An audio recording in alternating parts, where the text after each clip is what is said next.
Hello and welcome to Prime Lenses. I'm Ian. Each week I speak to a photographer about 3 lenses that have meant something to them on their photographic journey.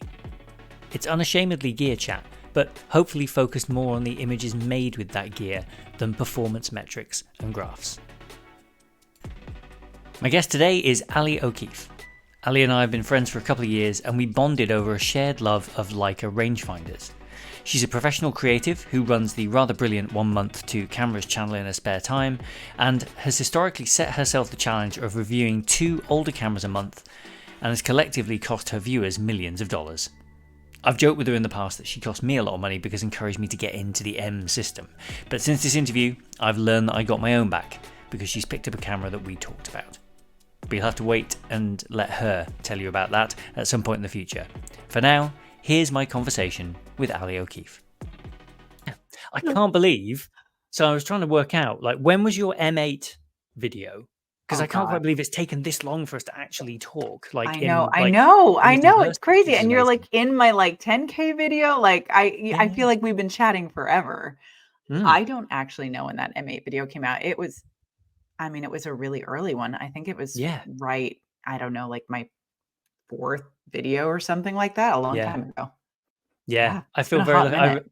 it's wild. I remember because I watched it the first time I watched it, I put it on whilst it was a lunchtime kind of, I was skipping in the garden or something, or doing some sort of workout whilst it was on, like, and I used to use YouTube videos to kind of entertain me while I was doing something boring. 100. And that one I went back and watched again because I wanted to see the frames, and I remember messaging you about the colors and like how to, and you were like, oh yeah, they're easier to achieve with that sensor, it was a very expensive video to watch. But I couldn't be happier at being, skint as a Remind me result. which one you had, the M10 now, right? So I might have upgraded to an M11. Yeah, Oh boy. but this is what's so good about these conversations. I can have a conversation with someone about how, and this is the most ridiculous thing to say out loud. I've said it before. Apologies to people listening. I really like the M11. It's better in every way. I'm not sure I love it the way I Oh, loved the M10. And interesting. it's weird. It's a Is it first tactility. love? Like, is it like demo Maybe. love? Yeah, yeah, maybe. Maybe you never get over your first M. I don't know. Um, I think I think there was something about the way the new one feels is it's lighter, it's faster, like it's that you don't have to carry as many lenses. You can just crop in a way that is Right. absurd, right? Yeah. Absolutely absurd. Like the it can see in the dark compared to the 10. Like it's more capable in every way. Um, and it definitely, I think you get More more out of boring. the glass. Yeah, but it's like one of those things where you're just like, but there is. Oh, and also for travel, USB-C. Oh my gosh, Oh, that's that isn't that incredible. a game changer? I feel that way Yes. about every device now. If Yeah. it's not USB-C, I will not buy it. Yeah. No, the same. It's why on the shelf behind me, you can't really see it's blurred out, but the Sofort 2 is on the shelf. Oh, And the reason that's, even though it's basically the Fuji, it's exactly the same camera as the Fuji equivalent. It has USB-C and the Fuji equivalent does not. It's micro right. USB.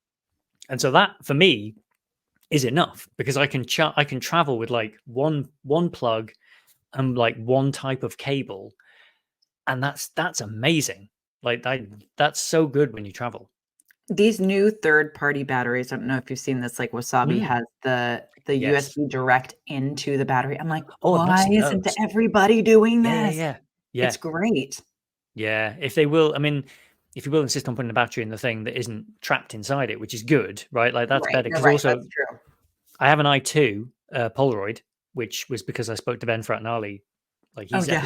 he's episode 4. Oh, Um, amazing. Which is really cool because he and I have talked for a long time because his videos I used to watch with Lewis, my eldest son. Okay. And they were and he loved them. They were the perfect length. After this, I'll send you the video of Lewis's reaction getting his first Polaroid camera. Oh And my god. I sent it to Ben. I was like, this is, you did Ah, this because it was just tremendous. We found a Polaroid on eBay. It was like 20 quid.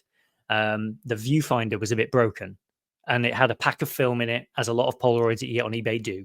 Right, they're just used. right. It's just And sitting there. yeah, it's just sitting there. So it had like 6 shots in it or something like that. And the viewfinder isn't doing anything for you in a Polaroid, really. No. You just point it in the right direction and hope for the Yep. best. And so yeah, and he loved it, and so that was really great. I'm in New York in May, and I'm hoping to catch up with Ben he's promised an 8x10. Oh So my because goodness. he has that big Amazing. camera, he I carries know, it it's around, so and yeah, badass. I love yeah, that yeah, thing. yeah. It's It's very so cool. funny, when I was a kid, so one of the amazing things about having been, like, my parents, I was born in New York, and we lived in Carnegie Hall, which was just full of artists, and above us was Adita Sherman, who is, like, a notorious Polaroid photographer, and she had that massive, like, there's, like, one left in the world, Yeah. and, like, wall-sized Polaroids. I mean, they were just you could walk Yeah. inside the thing. It was incredible, and it's just like, I mean, I don't know if there's any equivalent in this modern era. Certainly in New York, it's not like that anymore, but it was just so cool. You'd go into her apartment and it was just, like, everywhere, all these, like, massive Polaroids. Yeah, and it sounds like your upbringing was very like, you were just surrounded by people making and Yes. creating all Yes. of the time. So it seems inevitable that you would make and create. Yeah, yeah. I mean, I think it's very interesting. Like, my husband jokes that I had this, like, weird there was, like, the maker portion of my life, and then there was this very internalized, like, he always, like, has to remind me to eat lunch and, sleep Yeah. because I'm, like, very out of touch with my body in a lot of ways, and I think that's this duality of, like, yeah, I'm always interested in the making side, but I also have, like, no idea that I'm bleeding on my leg or, like, all of that is very detached, so it's a little bit of both, but there were a ton of sort of creative people in this sort of environment that I grew up in, and yeah, that seems to have been, even though I'm a very practical person, Mm. um, it seems to always find its way back into my life.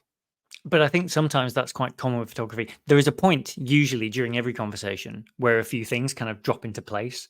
And I've just had that moment with you where you're like talking about like you're quite practical and there's a process because you don't accidentally on the one hand you could make any kind of video in the world, but you don't accidentally set yourself a schedule of 1 month, two cameras and explore the different facets of the different machines Right. if you don't have that kind of slightly what's different about this one interest or mindset, like even when you were describing that big Polaroid, you immediately were like you could walk in the thing, like you're Right, establishing right. you're establishing scale and stuff like really early on. And so like was photography, because it's not been your job, I don't think, has No, it? But it's been no. around you your whole life. Do you remember Yeah. picking up a camera for the first time even? Well, it's funny because I don't remember a time when there wasn't a camera around. Like, I have baby pictures of me crawling in a pile of cameras. Like, that Mm, was just always because my father was a photographer. mm, That was just always around. And I do have a really cute photo when I was like 2 holding an SX70, like just yeah. bringing it back to the Polaroid thing. So I always held cameras. I always had cameras. They weren't probably like my kids today. They won't really feel different or special Mm, necessarily because they're always around. yeah. But I do remember uh, when I was 14 and my dad built me a darkroom for my birthday. That was a big turning point for, like, really, because there was a photography class. I mean, like, the cheesiest photography class at school, Mhm. and we had a darkroom at school, which is, I think everybody did back then. That was just pretty standard, and I got really into the idea of taking pictures. Had never, really I always thought of photography as being fashion photography because that's what Mm, I was exposed to and that's what my family did. But I had never thought of like, "Oh, this can be taken as something to document a still life or a historical event like photojournalism." None of that had even entered my mind as a possibility for the photographic medium. And mm, that was sort of 14 is when I was like, "Oh, this can be done for things that are not Revlon campaigns and, like, Vogue mm. covers," which I wasn't that interested into, at the time.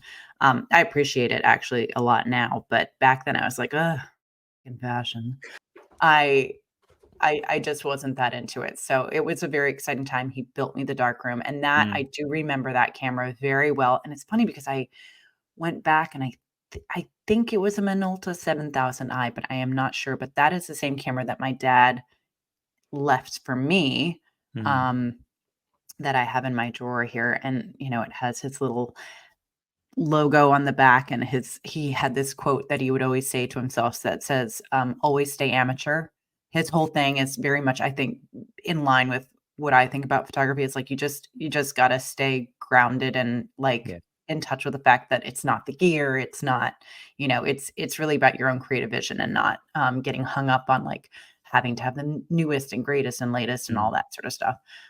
So he loved that camera because it was considered an amateur camera, but he Right. thought it was a fantastic piece of gear, so Yeah. It's how we all feel about the Ricoh GR3 now. Like I think it's. Did you see, by the way, The Verge reviewed it finally? I Becca at The saw that, Verge. yes, and she did a Yeah. comparison, right, with the X100V or whatever it is 6. now, Yeah, 6? the current one, yeah. And there was a great bit at the beginning of the video where she goes, never have I met two more rabid fan bases for Oh two my gosh, cameras." Because like yeah. the X100 has the X100 people who, and she was like, they're posting to threads the whole time with amazing, colorful pictures, and it looks wonderful. And then she said, the Ricoh GR3 people have been sliding into my DMs for 3 years with photos of their families and friends telling me to go to review this camera. And I was like, that's me. I played it to Ali. I was like, because very occasionally I've had replies from her over the years going, yeah, okay, is it good though? And I'm like, yes, it's great. Oh, In she's fact, awesome. she's fantastic. And in fact, one of the producers at The Verge, Varen, has said he'll be on a future episode. So we're just working out like the timing. And That's I messaged awesome. my stepdad.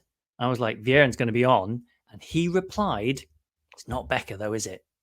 Oh. And I was like, wow.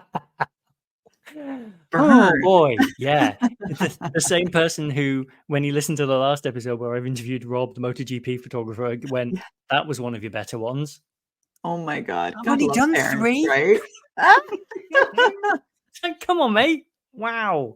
Suddenly, Cut me some slack. I That's know, retired amazing. guy who worked in petrochemicals for years or whatever, and he's like, yeah, and then now I review podcasts.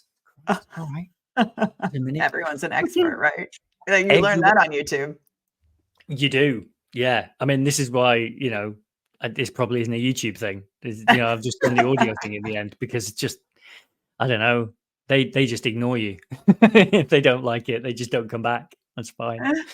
But yeah, Oh, well, it's probably a good kind of jumping off point from the Minolta to kind of vaguely touch on the excuse for the conversation, which is the 100%. 3 lenses, or in your case 4, but we'll come to that, I mean, that you chose.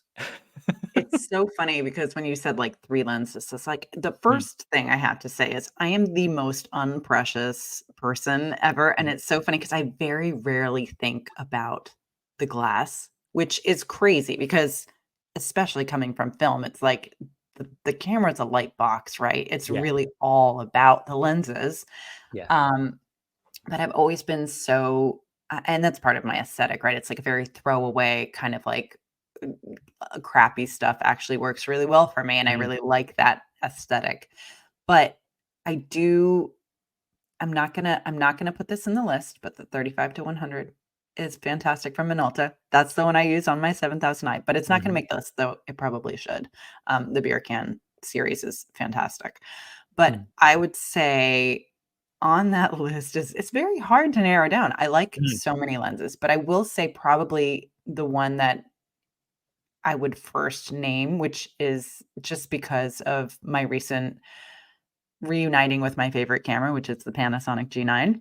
mhm, I have this, like, soft spot in my heart for Micro Four Thirds. It's a very weird attachment, for mhm, no good reason. I don't know. I started shooting that camera at the beginning of COVID, and I don't know if it's just, like, there's this thing that it just yeah, got me through so much that I mm, just feel very attached to it, but I love that camera, and the Voigtlander 42.5 millimeter f/0.95 is one of those lenses that, like, almost justifies the system and the camera itself. yeah, It's just like one of those lenses that has an incredible range because wide open, it is extremely dreamy and like very mhm, soft and swirly and gets all that sort of Helios kind of vibe. yeah, yeah, But then stop down, it's very clinical, very sharp, like very sort of more modern Voigtlander aesthetic. And mm, I mm, just love how the color is rendered in that lens. yeah, So it honestly is one of those things where I'm like, oh, I just can't leave Micro Four Thirds because of that.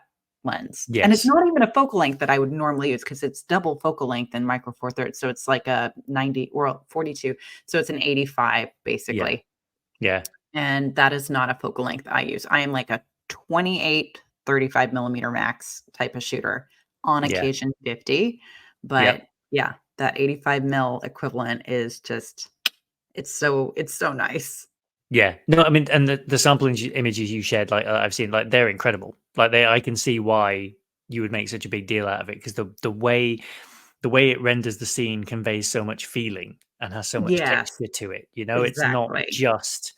it's not just, I say just, but like Noctiluxes and things like that are very, very soft when in the places you want them to be, Right. but in a way that's kind of really, really predictable. And I think it makes you do more with the light in the situation. Yes. It's like it feels those sorts of lenses feel like a studio or a portrait lens in a very controlled environment. Whereas I think the thing about this thing being attached to a micro four thirds, like probably quite a small camera system that's quite small, lightweight, quite easy to use and get in and Yes. out, Yes. you can use that look, but in a setting that people don't really. Yeah, and I think what's interesting about that lens is it hits so many points for me. It's like a super value lens. You can get it on the used market for like 200-300 bucks. So it's Mm, like a very fast lens for very good value. It's well built. It has this incredible declick to clicked aperture function. So mm, you can declick it for video, you can shoot it clicked in stills. yeah, It's just like a really versatile lens. And then it just has, to your point, that like really dreamy quality. And I've had, the Canon 50 1.2 and like all the sort of faster glass. I did have a friend who had the 50 1.0 from Leica. mm, Beautiful. yeah. But I would It's not for never the rest of us. justify that to myself. I'm like, you know, this Yeah, this hits the sweet spot and gets me for my taste, everything that I could want from a lens. And yeah, so yeah. it makes the top pick. It's beautiful. I mean, it does make me. This is the problem with these conversations: is they are likely to be expensive. Even, Yes. and even though I have my one camera rule, which I'm in Ah, danger of I breaking. aspire I aspire to such things. Don't, because all that's going to happen is I'm going to get to the end of it all and go, Ali, why did I have the one camera rule? Like, but that didn't apply to instant cameras for reasons that I can't really explain. Sure, sure, yeah. I have an i2 now sitting behind me because There has Ben. to be exceptions to every rule, right? Yes, yeah, yeah. If you can get your hands on the i2, by the way, it's incredible. On the subject of lenses, the This plastic is the lens and stuff rabbit that they're hole I am using. trying to avoid. I am Yeah, I'm trying sorry. so hard to It's stop USB-C because too as I well. have an insatiable instant photography appetite as well, and I Okay. have gotten so disciplined with that. Like, I have pulled back on all that. I had all oh my god, I had so many custom Instax backs and, all that sort of stuff, but I have pared down to actually just one SX70, and that's all I have left. Yeah, I have a 680, which after a weekend of shooting the i2, I'd nearly convinced myself to sell because the i2 is so good, Wow. but it's got closer focus. And Oh, that is so yeah, that's a selling point. it is closer focus for portraits and things like that is just gonna there will be a time. And also I feel like there's not that, like you were saying with the big Polaroid, like how many are left in the world, right? Right. There's only so many SLR 680s left. And so Right, right, sooner right. or later there will be like one left. And then what do you do? And so I just feel like if it's gone, because it still looks like a rocket, like or something from Yes. the No, future, it's like nuts. you pop that thing up in front of someone for the first time and they're just like, what is that? Like Yep. they know it's not new, but it's like you stole it from a parallel universe and just went, look at this. Because everyone thinks Polaroids, they think of the boxy 600 series, The that we all '80s, know from like, the 80s. Yeah. Polaroids, yeah. Because Polaroid worked out, as you just said, it just needs to be a dark box. Yeah. That's all it needs to be. The magic is in the film. We can stick a high contrasty lens on. Jobs are good and pilot high and sell it cheap. So yeah, it's a special thing, and I can't quite. And it's got the sonar on it, like sonar autofocus. It's a killer camera. I mean, It's so honestly, cool. it's It just is so let's be cool. frank. Yes, yeah. To be clear, in case. So how has being a YouTuber been like to become a photographer very publicly? This thing that you love doing. presumably you had a bit of a kind of camera collection thing going on anyway, and you would Oh, just sort of pick them man. up. You and your husband, I assume, encourage each other and feed each other. Well, no, this is the irony of it all. Oh no. He thinks I'm batshit crazy because he's absolutely right. No, like, in the most loving way, but Yes. he's like a professional photographer. This is his life day in and day out. He has Right. 2 cameras. That is Oh, it. okay. He Right. is not a gearhead at all. Like, he Hmm. loves getting into the lighting, and he's, like, Hmm. he's a very technical photographer. He does mostly a lot of stage and sort of highly lit photography, Hmm. action photography. So it's not that he's not a technical guy. It's just that he is like not he's like, "I want that one camera," but that's also the difference between a professional and a hobbyist. A Hmm. professional needs that one camera they know absolutely like the back of their hand, and they can Yeah. program it exactly to their specifications, and they can take it in the pitch dark and know Yep. exactly what to do with it. Yep. Yep. That's him. That's his Hmm. camera collection of 2, and Got they it. are the same body, Hmm. just 2 of them. Yep. So for me, it's all the joy of not knowing what I'm doing Right. and figuring it out. I'm the tinkerer. I'm like the sort of more, like the person who wants to sit and like digest the menu system and figure out what the buttons do and what's different about this file versus that file. That is very different for him. He's like, I'm focused on what's in front of the camera. And I also Hmm. try to think of myself as not just a technical type of photographer. I like Hmm. taking Hmm. the actual pictures too, not just the Yeah. gear that does Yeah. it.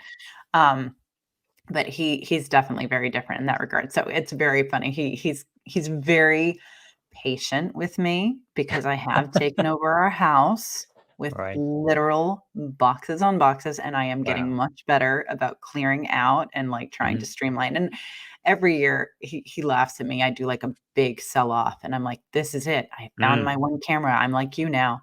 And he's like, "Yeah, give it 2 months." Oh no. Yeah. No, that would be a challenge. I think that's the other thing is I have this room since we moved. I'm allowed this room. I think these 4 walls are mine. Yeah, exactly. And the very clear message that I've received is that your stuff is to stay in the your stuff space Yeah, because whilst the family appreciate what it does and I'm making their childhood look magical and I print indeed, things and do all that indeed. stuff, it can all happen here. Thanks very much. You can have a lab. You can That's hide in there exactly and be right. thrown away. This is your man cave. I have Yeah. I mean, unfortunately, my woman cave has spilled into the entire house, but that's just the nature of whatever. Look, if you can get away with it, I think it's great that it's around. I think there's a danger, I think, that my boys grow up knowing that all this stuff is here and worrying that they can't touch any of it. And like Ah, they can't touch some of it, but most of it they should probably have a go, right? Like yeah. most of it I they mean, should that's try and my kids grab my cameras all the time. yeah. Obviously, there are certain ones where I'm like, let's put that down, please." Yes. But Yeah. they're digicams for the most part, they're like Yes. cheap, off the shelf kind of point and shoot. So I'm like, "Have at it." Yeah. I have one photo that I took of my youngest son, who was I think 5 at the time, holding my M, and he was in the kitchen at the old house, which had a stone floor. And Oh Alice was like, "Are you gosh. sure you want to do this?" And I was like, "Yeah, it's probably fine." We just needed to get the photo of the moment. He took a photo of me. I took one of him. We have that little pair now. That's great. And just rip it off him quick. Just That always is make sure so you've got the funny. neck strap on. I had the Leica Q, and we're like a bevy of family here. We have, Mm, my 2 daughters, and then everyone in my husband has 2 brothers, they have 3 kids each, so we're like a giant posse, and we always get together for the holidays and whatever, and they're all under the age of now 12. mhm. So, I remember giving one of my nieces, who was at the time, like, 4, my Leica Q, and her mom, my sister-in-law was like, um, are you sure? Are you sure?" And I'm like, it's like I mean, I Mhm. presume it's well built. Let's give it a go." Let's test it out. So I was like, "Hey, listen, that's what you pay for, right?" Mhm. Was it fine? Everything was "Oh, it's fine? fine. Yeah, Okay, nothing good. I was happened." waiting for Yeah, I was yeah. waiting for the bit where you were like, No, "Yeah, it turns out it's got no, a glass jaw." they took some really cute out of focus photos and handed it back. Oh, that's nice. Do Yeah. you know, this is I think there's a pretty high record. It's not 100%, but almost every call I have has the cue in it somewhere. Oh, I think I that mean, that it's camera just legendary. yeah, and it's funny, my stepdad, who made fun of me when I bought my M and started to get into the M series of cameras until he kind of like started to look at the images and was like, okay, fine, there's a point here. He's an A7C guy, like he's got an Okay. A7CR. Yep. He loves it to bits, but he keeps talking about having a smaller, possibly weather sealed camera to take with him. And honestly, if I could show you our message thread right now, where you're just you're watching someone work something out, right? Like it is definitely the thing he should just buy. And he just keeps going around and around in circles. It's This is what hilarious. keeps, any photo enthusiast up at night, right? Like, I can't tell you the number of nights I've sat up going, "Should I get no, I shouldn't. No. Yeah. Well, maybe I don't know." And then you just it sits in the cart, and then Yeah. eventually, And it's thankfully your day. B&H then sell it, and then you can't just get it. So then you're kind of like, okay, but that was the perfect one. That's what happened with the i2. There was a guy in Dundee selling it secondhand, and it was only Dundee's so close. It was just like, okay, fine. And it could just arrive. I So mean, yeah. it asked for you to pick it up, so what are It you was gonna do? fate. It was actually fate.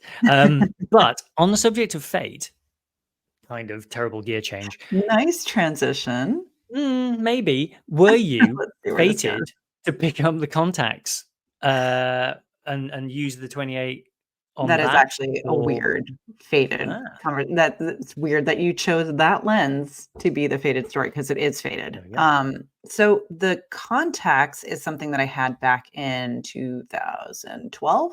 I had a Mhm. Contax G1. Loved that camera, and I had the 28, the 45, and the 90, of course, because when I go in, I go hard, and I Mhm. get the whole system. So I Yeah. had those 3 lenses, and I didn't have the green edition of the G1, just the standard, and so I loved all those lenses, but the 28, even at that point when I was still just playing with a bunch of different focal lengths, just always spoke to me, and I still love that. Mm. It's probably my favorite focal length. Mm. Um, excuse me. So I loved that camera, and I remember at one point posting on Instagram after I had started the channel that that's like the one camera that I regret having sold. And Mm. someone reached out to me and was like, "Hey, I actually have a backup body. Do you want to buy it from me?" And I was like, "Oh gosh, man, I shouldn't. I feel like it's, and he gave me a really good price." And I was like, Right. "Oh, that's super tempting." It's like, "Well, I heard you work in the same business as me." And so, it's just all about passing it on to the next person. I have 2 of them. I don't need it. Da, da, da, da. Mm.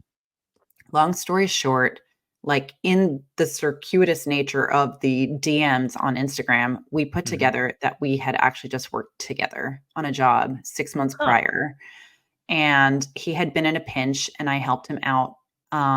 But it was on a Zoom call, so we never saw each other's face. And Right. he didn't realize my name because I'm 1 month, 2 cameras. There's no real name Yeah. associated to it. So when he realized that it was me and that we had worked together, which was also like very weird. I mean, because my channel at the time, it's still very small, but at that time it was probably like 5,000 people and he was one of them. Mm. And so he just picked up and I was like, "Listen, let me think about it." And one day in the mail comes the camera. And so Fantastic. now I have that amazing camera. What a sweetheart. And like Yeah. he's out in LA on shoots all the time. So like we'll grab lunch and stuff like that. So it's just one of those like truly fated moments. But that 28 on that contacts, for some reason, the the optics of that lens, it Mm. plays so well on digital. It plays incredibly on film. It's just small and sharp, and it just has, I Mm. don't know, the rendering of that lens in particular just kind of blows me away, and I just love it. The irony is I don't have that lens right now. So he sent it, with the 45, which was Mm. also insanely generous because he didn't have to send anything, but I have it in my list of things to pick up now as the 28 because Right. I still it's that moment we were just talking about where it sits in the cart, and I'm like, "Should I? Should I?" Mm. And I will because it's just Yeah. one of those lenses that I can't quite separate from. It's just such a beautiful optic. Yeah. Yeah. I have the Elmerit 28 for the M series, which people don't talk about. Oh, They're a no, bit that's snobby a about. great lens. Yes, it's tremendous, and for a Leica lens is fairly approachable, like Yeah. used, and like you can get them. I think actually all those elements are completely sort of slept on. They're so Yes. good. Yeah. No, for sure. The Elmerits and the Sumerits for some reason have a funny reputation, and I don't know why. You just get some people sort of being a bit funny about them and a bit snooty about them, and Mhm. that's one of the reasons for having these conversations as well. Is that ain't nobody got time for that? Surely, like you know, if there's something wonderful that does something really interesting, and they all have their own character and their own voice, and Totally.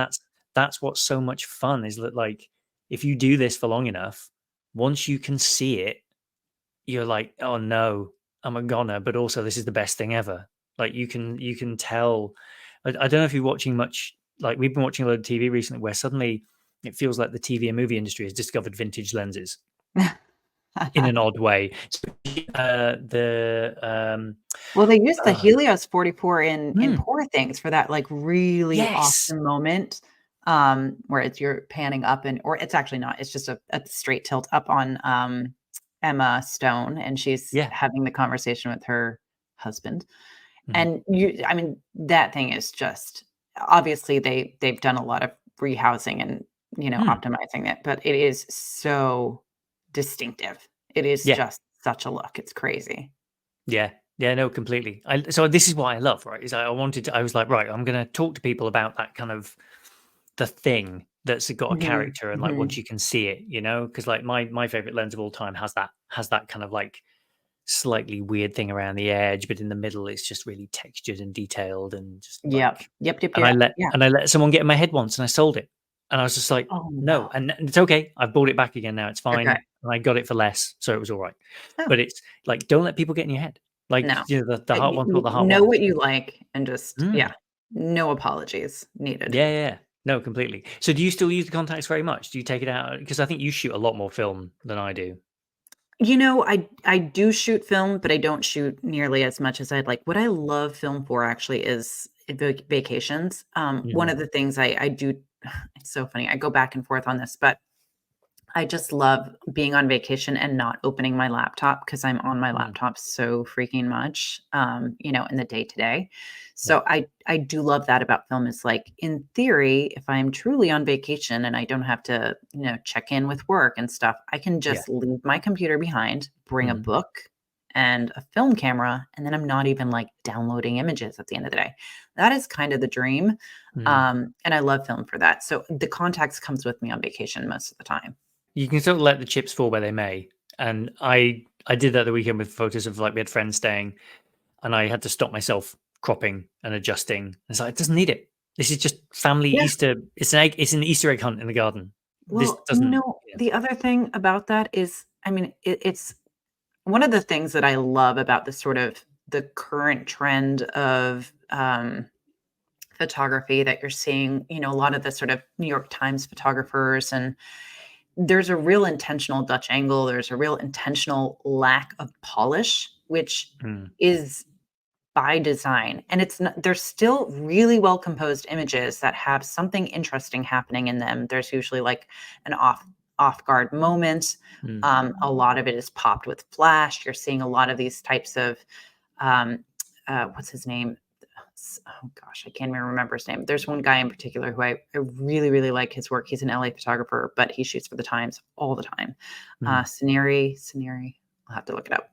Anyhow, he's a master of this, where it's like the images are interesting, but intentionally made to look messy Mm. and with imperfect, skewed image angles. And Yeah. you're seeing through mirrors that are broken. You're seeing weird, like awkward moments, and a lot of these things that you see at the Met now, or the MoMA, the big Mm. MoMA ball or the Met ball, where they come and they shoot celebrities in an unflattering way because Yeah. it feels just a little different and a little probably more real. Mm. I love that trend. I think that's really Yeah. nice. It's a little bit of a shakeup of, what has been very traditionally accepted, as good composition throughout the ages. Yeah. Well, that thing you posted a little while ago about, like, people starting to use digital cameras, like older cameras, but for proper work, quote Yeah. unquote. Like, the Yeah. way that we're revisiting that now is quite Oh, it's so it's cool. quite exciting. I'm in touch with the photographer who does all the I think he's doing Miu Miu.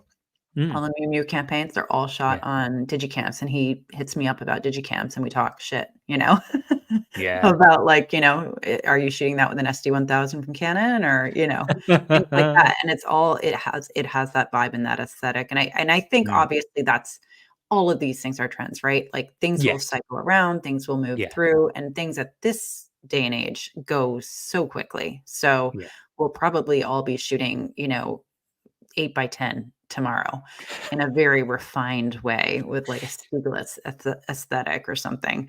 But, Yeah. you know, I do appreciate moving away from kind of what is expected in any given Yes. moment. I think 10 years from now, it'll be people getting iPhone 10s's and 10Rs, like the phone cameras that actually were the off years Right. sometimes. Or Right. those slightly earlier Samsungs from like 2015, 2016 that had like just it was like being in a TV showroom where they've just pumped the color and the contrast up to 11 and just it would make your eyes bleed because Totally.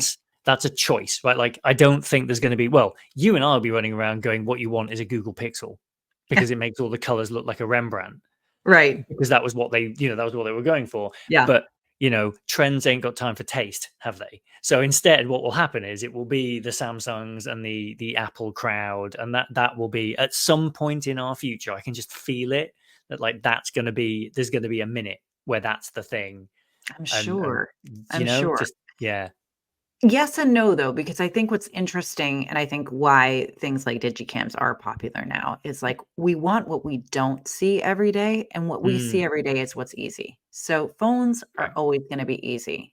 What you do with the mm, image in post, maybe that's what makes it yeah, distinguished. But, you know, there's a reason like we still kind of go, "Oh, okay, it's an iPhone yeah, photo." It's not yeah, like the coolest shit, you know? Although I will say, I went on a trip and shot exclusively iPhone, mhm, and they're some of my favorite images. They yeah, looked really good. So, yeah, I mean, you know, a yeah, camera's a yeah. camera. No, it totally is. It totally is. I think I got the because I travel so much and it went USB-C. I got the 15 Pro last Yep. year, the Pro Max when they brought that one out because I had a 13 and it was a mini one and the battery would when you're traveling and your entire life is in your phone, that's kind of like a bit too risky. And so I thought, well, I'll just get the biggest one with the biggest battery and that has the 5 times telephoto. Yep. Yep. Yeah. I mean, don't get me And wrong, it's a 5 times telephoto in your pocket. It's incredible. But I'm looking at it now and I know that like my 135 is over there and I could just and when you've got that as a thing, like the thing it enables for someone who just has that camera in their pocket is incredible. yeah, But I for think sure. I believed the hype a bit too much. And I think if I could go back, I probably wouldn't bother getting the giant one with the telephoto because actually when I use it, I'm like nearly it's kind of it's giving you a capability. It's an It's in like a pinch function, right? Like it's exactly. Yeah, it's like buying the car with the stripe down the side, and the guy in the dealership convinced you that it was the better one, and actually you're still sat in traffic in it. Like right, it's not, right. you know, Exactly. No, that's a great analogy. I'm not taking this to a shoot and like it's getting me out of trouble because Right. my iPhone had a 5 times zoom and that saved the day on a on a job or something. So, but yeah, I photographed a squirrel yesterday. He's fine, but he's a little chunky little red guy, and he's fine, but he's not what I wanted. Right. Um, but yeah, but there he is. Look how fat he is. Look at that little guy. Oh, I mean, listen, computational photography, I think in the next, oh God, I don't even want to think about it, especially with AI and all this. We're in a completely different category Oh in the yeah, next 5 years. yeah, yeah. Do you worry about resolution anymore? Because I've given up. No, I just don't think it's going to be a no, problem not at in our all. time. Are you kidding me? You see the cameras I shoot, right? Like they're Sure. like 6 megapixels. Yeah, yeah, yeah. But we just don't need I to worry. You cannot. could turn that into 60 Well, that's the thing, overnight, all the probably. software is so Mm, good now. I mean, even just, like, the denoise within Lightroom, the gigapixel, like, all these upscaling, it mm. is just not an issue anymore. It is still to me, you can see it, you know? Yeah, So, yeah, like, if you are doing something for true art, let's say, or, yeah. like, a museum or something, you're gonna wanna shoot it properly. You're gonna want the higher Mm, resolution camera. And in my field, you know, we're doing at home billboards and stuff. We're still using medium format cameras, digital, mm. obviously, but we still are looking for that resolution. It's a client requirement.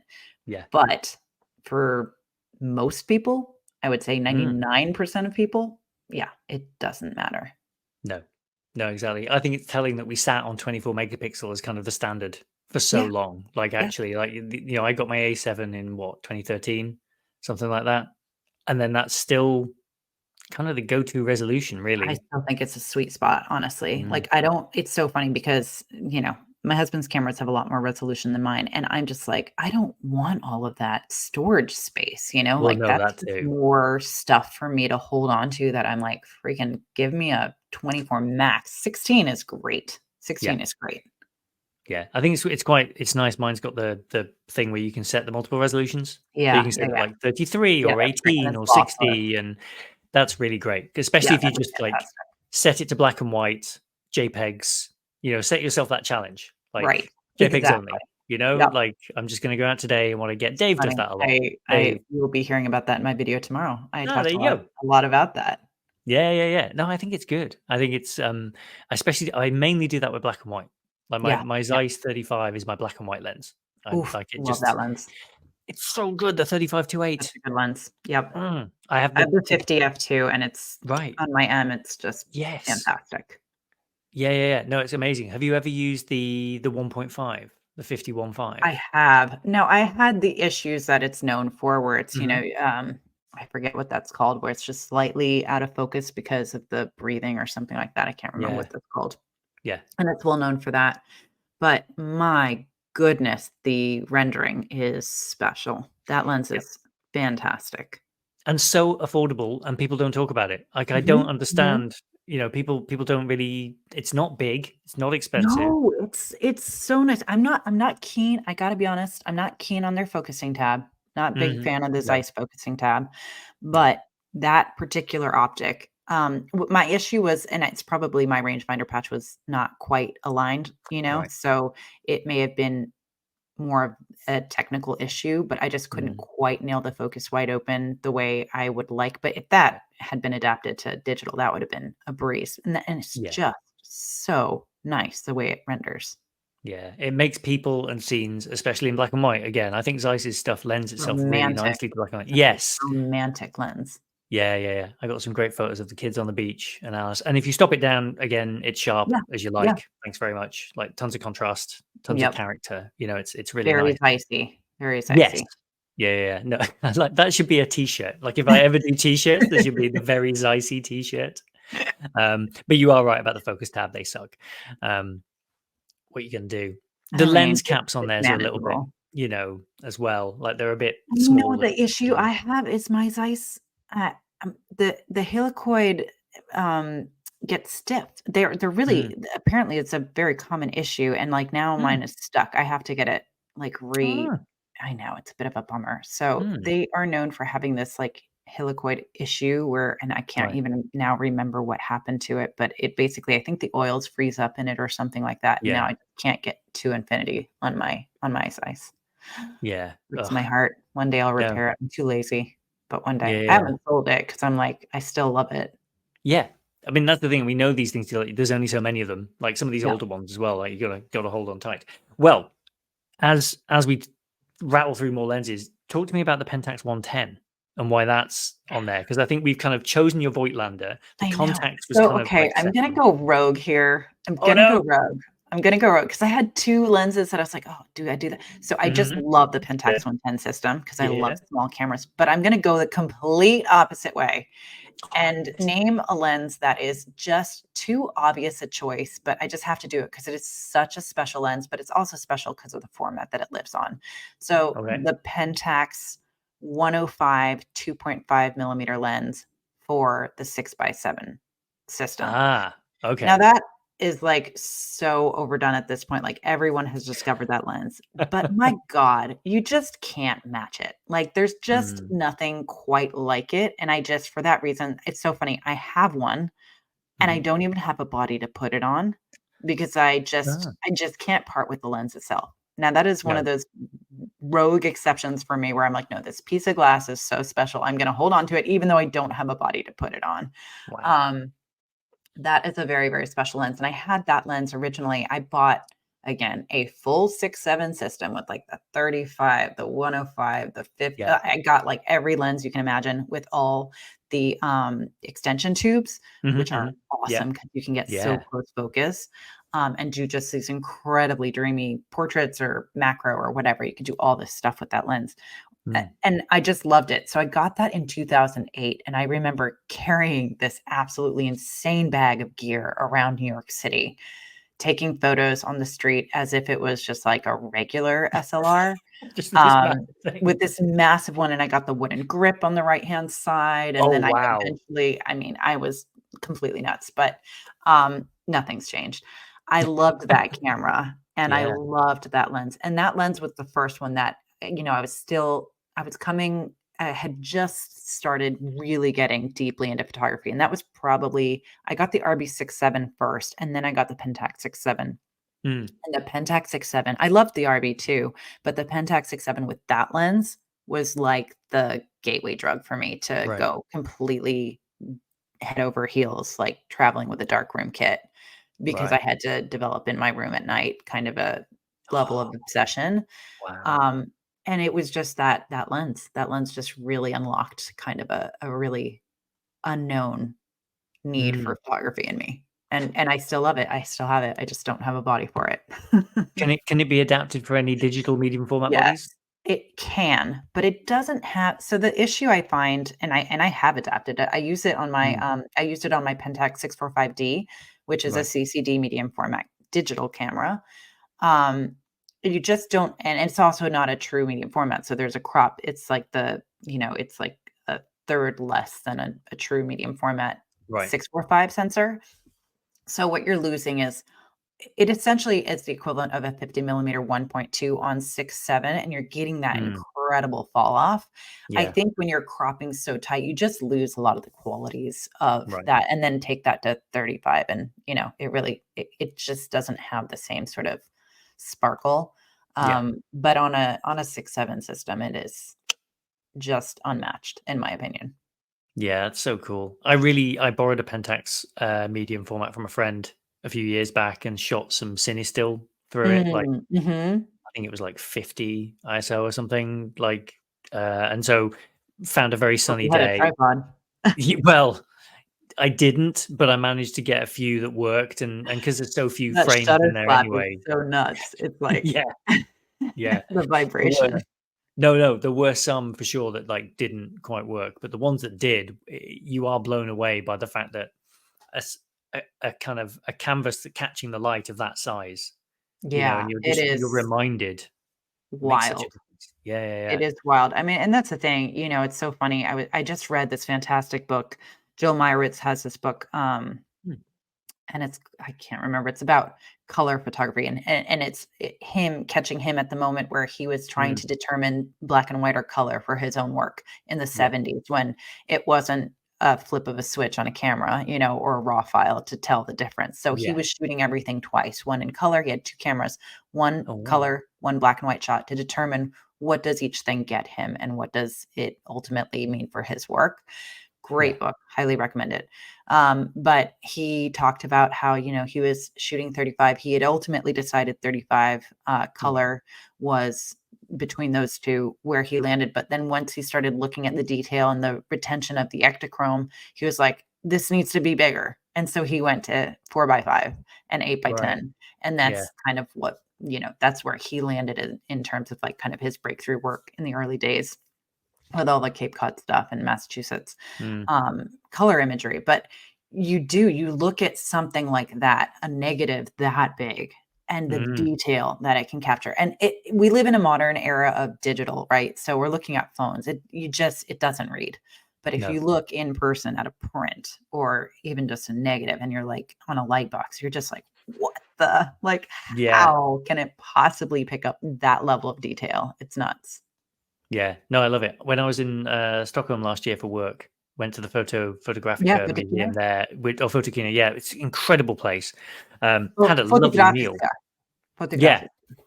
So incredible venue, incredible Love place, that a great place. restaurant upstairs as well, where Yes, I had a fantastic lovely restaurant. meal, beautiful meal. I ordered because the menu was all in Swedish. So I ordered like just the first beer I saw, and it arrived, and I had to text Alice, and I was like, "It's 6.4%. I might only have one of these." And then you wandered around and saw and it's actually a fairly compact museum. But there was an exhibition of a fashion photographer there, and they'd blown up a bunch of his work, and he'd shot like Naomi Campbell and Cindy Crawford and Wait, people in the I went 90s. to that show. Oh, did you? Yes. What was his name? Peter something. It's Peter Lindbergh. Yes, Peter Lindbergh, Yeah. who shot everyone, right? And Yeah. was like the Oh, goat. he's a genius. I mean, my God, I love his work. Those images were incredible, and to see them at that size as well, Yes. like the angel wings print Yes, that was at exactly. the far end. What an incredible exhibition to go and Oh, see. I think I managed to catch it in its last week. I was really lucky it was there. that So is yeah, crazy. That's it's very so cool. funny. Yeah, really good exhibition. Yeah, And beautiful work. cool shop and fun little stuff. I brought some pens back for the boys and stuff like that. It's Oh, love it. yeah. Yeah. I wandered in. I did the terrible tourist thing as well. I made sure my camera was on display. So I was just like, yeah, it's okay. It's okay. I'm a fan I of have the medium. justification to be here. Exactly. I'm allowed to be here. It's all right. It was sort of like slung loosely under my jacket. It was like, I think I was supposed to be here. It's all fine. But yeah, I'm going back again fairly soon. So I will Oh, hopefully amazing. Yeah, hit the they place up. always have such good shows. That's a really cool venue. Yeah, they've got them all over the world, don't they? There's one in New York and one in They have London, I one in New think. York. I don't know about is there one in London? Maybe somewhere. I'm sure there was a European one when I was looking at the list of Okay. them. I And I was do like, remember I when need they to go. opened in New York, and I was very, very excited Yeah. about that.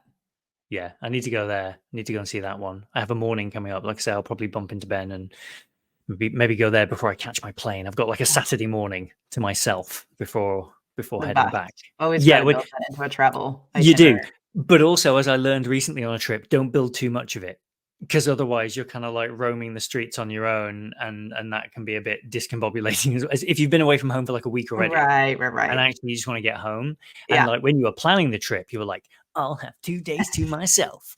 And then it turns out that because in your 2 head, you're days like, is a lot of time. yeah, in your head, you're like, I'm an interesting traveler. I can eat a meal. People will come over. No, no one is. They're all busy. This is where they live. It's not special to them. It is home. You're just in their restaurant. Like, eat your food and go away. Like, like you're not Hemingway. Like, just go and eat your food, go away. It's all fine. Yeah, that's probably about the perfect amount of time. But yeah. Oh, cool. Oh, this is so much fun. I've loved I doing this. I'm know. so glad. This And is also, it's very good that you've switched right at the end. It's nice when people do the thing that kind of like you hope oh, they might yeah. do, you know? I mean, it's like, how do you pick favorites? It's so hard. But I yeah. find it very, very challenging to people ask me that all the time too for cameras. Like, "Oh, what's your favorite Mm, camera? What's your favorite, mm. point and shoot? What's it?" It's like, Oh man. all of them?" I mean, that's my issue. I don't touch a Yeah. camera I don't love. It's very No. hard for me to not like a camera. It has to be really, really bad.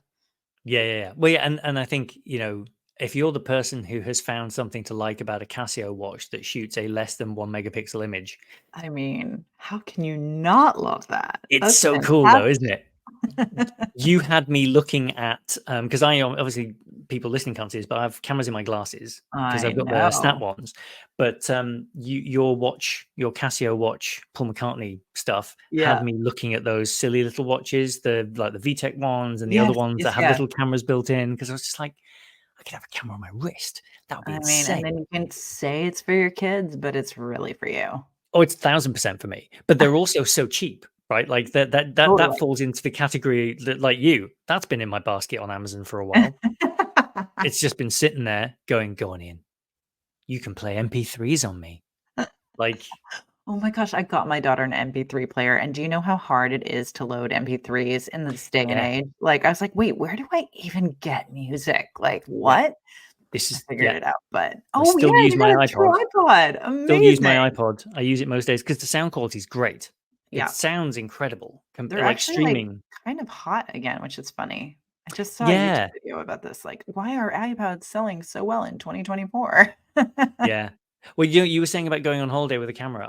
We're going on holiday soon, and I was thinking about getting an iPod Touch, the one that had little VGA Yep. video camera in them, and just shooting some video on that, and just having it as a little time capsule. Like That's just great. I love whatever's that. in it. Whatever's in Yeah, it is in it. Fill up the memory or don't.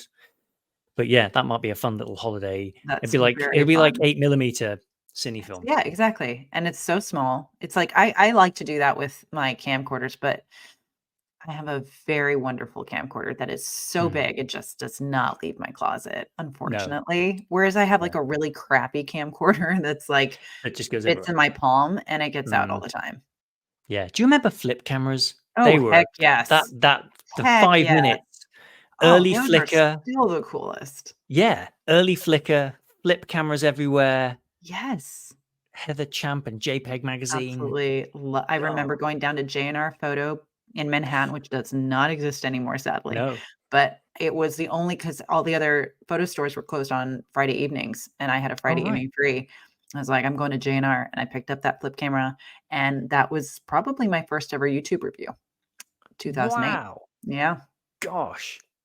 It had the flip out indeed. USB port and It everything. You just wouldn't plugged have it been straight in. 2008, it was later than that, 2012, I think.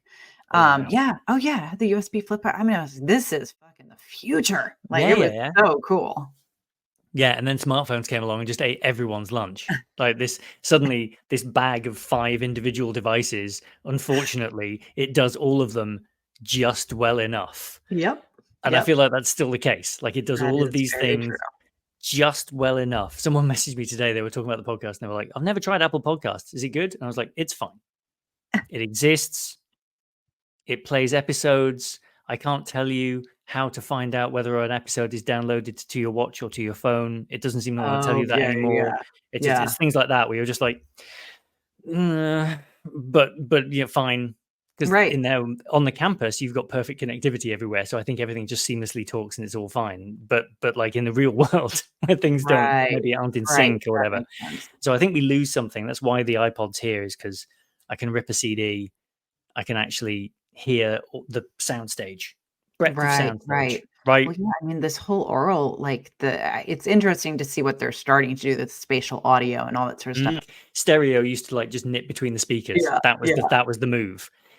Spatial audio is percussion sneaks up on you and then goes away again. right. And you're just like, okay, maybe that's the thing. I But mean, yeah. long term, it'll probably be better. Hey, It's fine. movie theaters used to have, like, scent perfume things blown Yes. in, like, Yeah. it just might be a gimmick, but, who knows? But yeah. Well, I've loved this. This has been amazing. It's been a very long time coming, but thank you so much for doing Thank it. I you for having really I'm appreciate so it. glad we actually, like, got to talk, not and we DM all the time, and we've Mhm, never mhm. actually spoken, so this is lovely. Thank you so much. Yes. Oh, no, you're welcome. Well, I've promised a Frenchman who I've never met that I will do at least 20. So, I may come around I again at some love point it. and start I love it. asking people 20, back. So, this is yeah, a I great know. I love that. Well, I Hey, said I'd you're do well on 10. your way, my friend. You are well Yeah, on your way. I said I'd do 10, and then he said, "You must do at least 20, and I'll be checking." And I was a little It's bit like, frightened I at that point. expect your Malcolm Gladwell 10,000 hours to be put in, and then we'll see mastery. That's the plan. Yeah, I hope so, or at least at the very least, happy amateurishness.